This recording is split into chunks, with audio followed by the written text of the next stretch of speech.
Hello my loves, welcome back to another video. In this video I will be sharing all about how to heal your attachment style so that you can go into the dating scene with so much confidence, having the best time, knowing that no matter what, you have these tools to approach any problem or any challenge that you face in your life. So before I get into it, make sure you comment down below where you're tuning in from. I love to know where you are in the world, and anytime you learn something, I want you to cement it in the comments. So I'll get you to cement the learning into the comments, because the more repetition, the more we can teach someone else what we have learned, the quicker we can cement it in our long-term memory and therefore in our subconscious mind. So let us get started.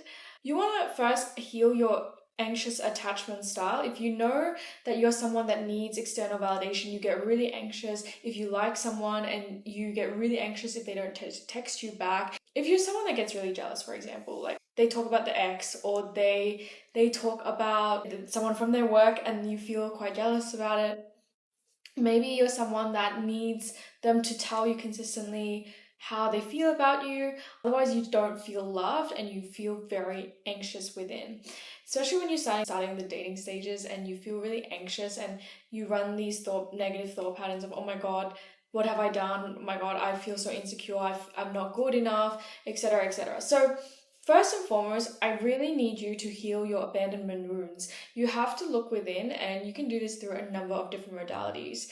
The abandonment wound was one of the biggest wounds that I've ever had to carry my entire life. And I say this because the first ever healing session that I got from a practitioner, we went so deep into my abandonment wounds that I was crying so hard.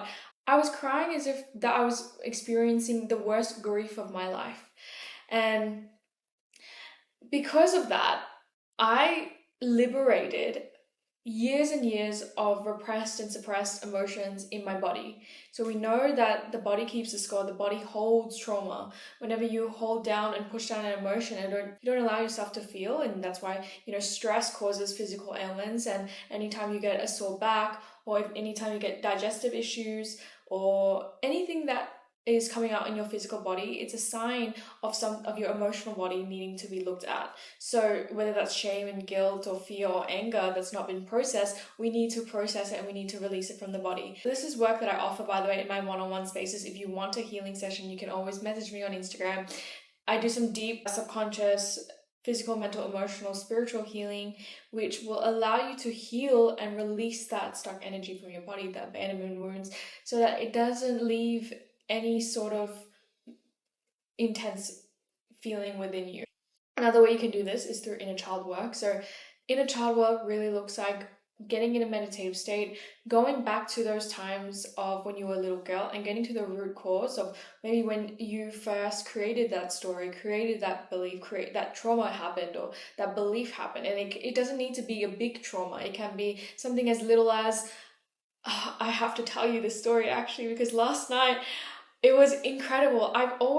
All my life, I didn't really look up to Asians. So I grew up, all my friends were Australian, and I always said, oh, I never want to date an Asian person, or I didn't really enjoy Asian culture or Asian movies. I just wasn't drawn to it. And I know it sounds crazy because, I'm Asian, but it's something I did some subconscious rewiring last night around this belief. And I remember yesterday I was sitting in the taxi, and this memory came up of me when I was maybe 7 years old, and I was living in Malaysia, and I said to my dad, I went up to him, I was like, Dad, I want to be an actress. And he's like, Renee, Asians don't become actresses. It doesn't work out for them. He said something along those lines. And I just remember growing so small, and I realized last night, just through doing this subconscious hypnosis process on myself, which, by the way, if you want to get into the neuromanifestation course, it has every single subconscious rewiring modality in there that teaches you how to rewire any belief so that you can release it from your body, release that stuck energy, that is all in the link below. Oh, it's going to be amazing. You're going to change your life, change your psyche. So get into it below right now. So this is the hypnosis I was using in that program on myself. I always said, I wish I had myself to coach myself. So now I do, which is amazing. I'm so happy. I used that hypnosis and I basically went into that belief, and it made me, it's just like a light bulb moment, because my entire life, my entire existence, I pushed away my own culture. I didn't see my culture as worth diving into. I was someone that just felt so ashamed of being Asian. And I realize now it's not just because of that moment. That moment continuously moved on and on and on. But it was because my dad said that, and I created the meaning that Asians are inferior to other people. To, I suppose, you see actors on the screen that are they're all white. So because of that belief, I carried it all my life, and even in saying it, it's got a ting in my body. It's so interesting that this identity that I had around, I will never marry an Asian, I just couldn't marry an Asian, or around, I'm not interested in having Asian friends, or I'm not interested in Asian culture. I always had this resistance around it. So now I can see why I had all this resistance around it. It's because of this one belief. And this is small T trauma. It's like this thing that my dad just said, and it just made me feel so small. And it's created this story my entire life. So I wanted to share with you that this story, because I want you to know that your identity and who you are is based upon a lot of your beliefs, and they're interchangeable. They're not cemented. Your personality right now and who you are is created, yes, from all the beliefs and all the experiences that you picked up over the years, but they can be shifted, they can be changed. And you get to decide who you want to be and how you want to create your life. So very, very exciting. I did some rewiring after that, and now, I cried my eyes out and I feel so good. So that was a huge light bulb moment. The next step, that once you start to do this healing, is you're going to start to build this new version and new identity of yourself. Okay, so I do teach you how to do this in the course. I want to also share with you the way that you can do this is to create a persona of the woman that is already up leveled in her physical, mental, emotional, and spiritual state. So I started creating these habits where I do exercise, 3 to 6 times a week. I am consistently learning, reading books, podcasts every single day. I am consistently taking care of myself. I know my heart, I know how loving, I know how good of a person I am, and I live to those values. I consistently pray and meditate, and I take care of, and I love the friendships in my life. And I know that the woman that I keep becoming is someone that I genuinely love, I'm genuinely proud of. And because I love myself and I'm proud of myself, I know my worth, I know who I am. I know that if someone doesn't like me, it's not because of me, it's because we're just not a good match and we're not aligned. And that's absolutely fine, because I know that I just need one person to absolutely adore every single aspect of me. Because if I can adore myself, like, that person, I know thousands of people are they going to be there to adore me too. Self-love is so key. It's so, so, so key. So really cultivating that self-love. And a lot of people do say that you need to love yourself before anyone can love you. To some degree, I agree with that, but I've come across my journey where I realized that there are a lot of people in relationships that don't love themselves, and it's not necessarily true. So the act of self-love, however, will allow you to filter out anyone that isn't deserving of your time, your energy, and you don't waste years and years and years with the wrong person. I don't agree that you waste time, because you always learn something from that anyway. It's always a blessing. So it's more so when you start to do this work and you start to know your self-worth and you have this self-confidence, I've been able to build businesses. I've been able to teach myself languages. I taught myself to speak Spanish to fluency. I taught myself a lot of everything that I know today is truly from myself. I didn't really have any help from my parents at all. I've always been a very independent woman, and I've realized that was also due to some beliefs that I picked up when I was younger, which I will go into another video. But because I was someone that didn't allow myself to shine because of this belief that Asians are just more inferior, I now decide that why not? Like, I get to shine, I get to be successful there, and showing my brain that there are so many successful Asian actors out there, also so many successful Asians out there that make a lot of money. And little me just wanted to be a celebrity, just wanted to be seen. So really, self-love is so key, so that if you're not with someone, you're happy. If you're with someone, you're happy. You are really that person that doesn't rely on a man to keep her happy. You know who you are, you love yourself, and that you will only accept the best of the best, that you will only accept the man that will treat you with the utmost respect, that will treat you like a queen, like a princess, because you know that's what you deserve. Okay, this does take work. It doesn't come overnight, especially if you're someone that had a really low self-worth growing up. And I had that growing up, and I've done so much work. I do this every single morning and every single night. I've been adamant on my healing, adamant on creating my identity and the woman that I want to be, because I'm committed to myself. I'm committed to this work. So what is your relationship like to commitment? What is your relationship like to love, to yourself? Really cultivating a great relationship with yourself. So another thing you can do is really taking yourself out on dates. I love taking myself out to restaurants. I just love restaurants, and I took myself out to picnics, or I enjoy my own company. And not just that, but I take care of myself, I provide for myself. I know that I am doing all of this until that man is going to add into my life, because I take myself all over the world. I take myself to travel to trips all over the world. I've taken myself to 16 cities last year, and a whole 28 countries all alone, right? Like, I've done so much for myself that I know that I'm more than capable. Do I want to though? Not exactly. Like, I'm more than happy to share this life with someone. But at the same time, this self-love and cultivating love, I want you to, every time you see this energy that you have for a baby or a child, or your mom or your dad or your partner or your sibling, I want you to see that energy, like that white light, channel back into you. So that love that if you can feel for someone else and that baby and that dog, you can feel it for yourself. You just have to channel that energy back into yourself. And just imagine like a white light kind of going into yourself. You essentially need to be your best lover. Love yourself. We always hear like, how do you love yourself? Like, I need to love myself. Da, da, da. It's a very conscious level when we talk about it.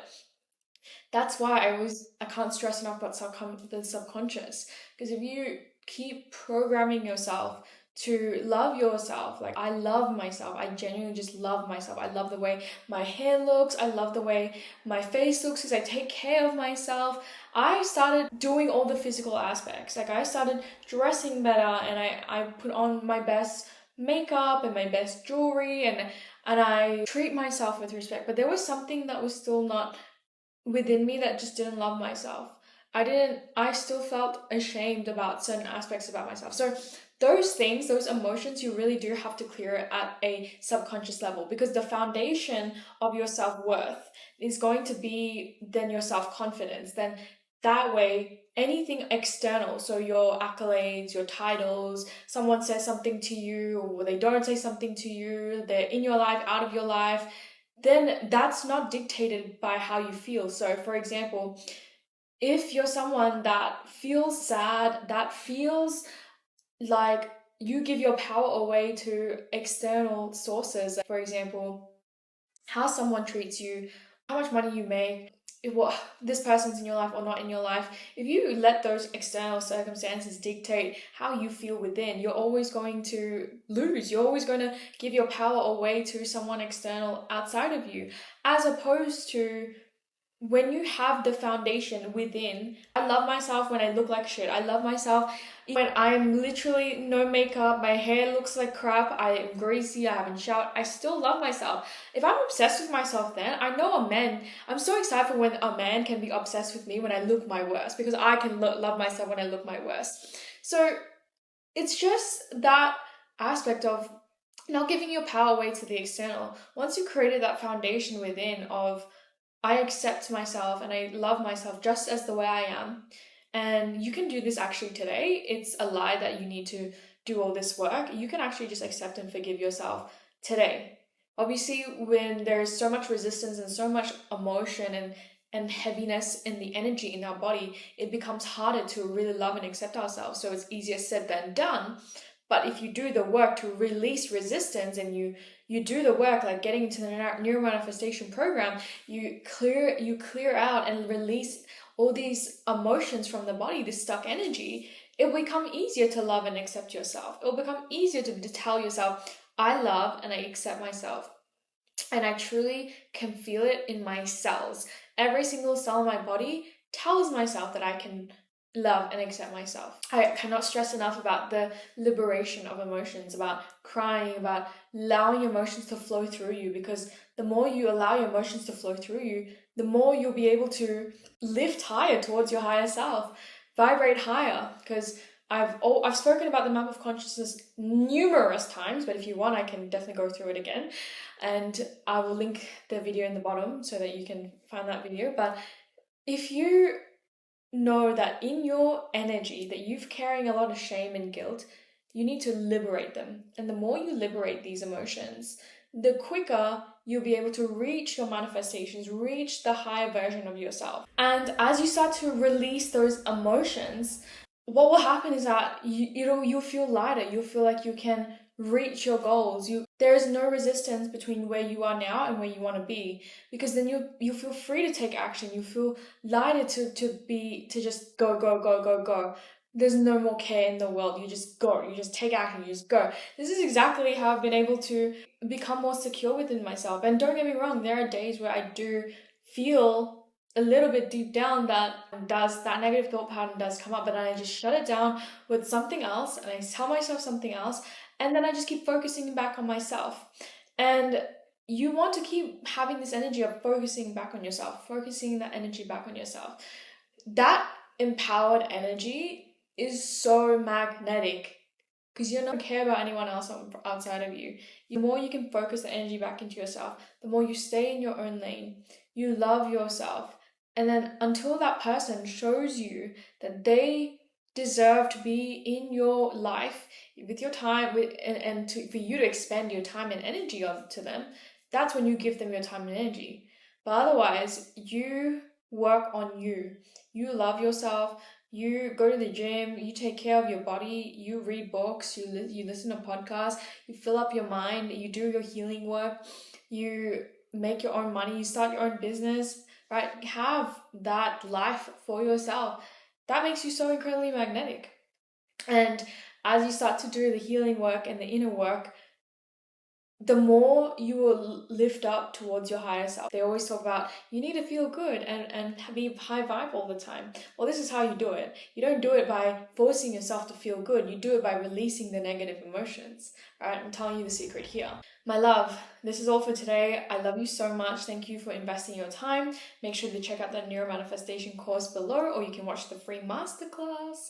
And I am just so excited to see you thrive in your love life, in the money that you're making. I'm going to start adding in new modules into the Neuro Manifestation course, so you'll get this course for a lifetime, but I'm always going to be adding new stuff in. Please comment what you took away from this video and what you're going to start taking action and implementing today. One sentence, doesn't need to be a lot of words, can be even 2 words. You're going to write it in the comment section. I am safe to love myself. Write that in the comment section or cement it in. My love, I love you so much. I will see you in the next video, and make sure to share it, like, comment, all the things, so that people that need this work will be reached more to more people. I'll see you in the next one.